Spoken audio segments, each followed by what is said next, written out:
Mascotas, como ese can, son un membro máis da familia en cada vez máis focares. E xa é moi habitual que haxa máis dun animal de compañía na casa. As cifras avalan esta tendencia. En Galicia danse de alta 177 cada día. Rubén e a súa parella podería dicirse que son familia numerosa. Os seus fillos adoptivos son 10 gatos que son moito máis que as súas mascotas. Por exemplo, para min, vivir rodeado de vida e de amor.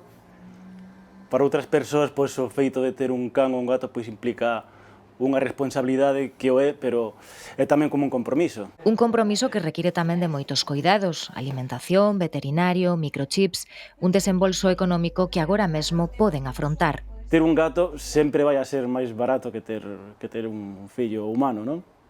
Entón, eu entendo que esa é unha das cousas que motiva a xente a ter un gato ou un can. O rexistro de animais de compañía bateu récords de inscricións este ano.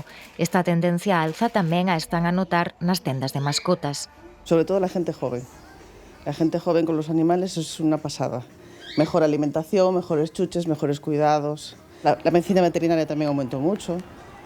Todos los estudios veterinarios aumentaron muchísimo. O sea que se trata realmente prácticamente como un humano.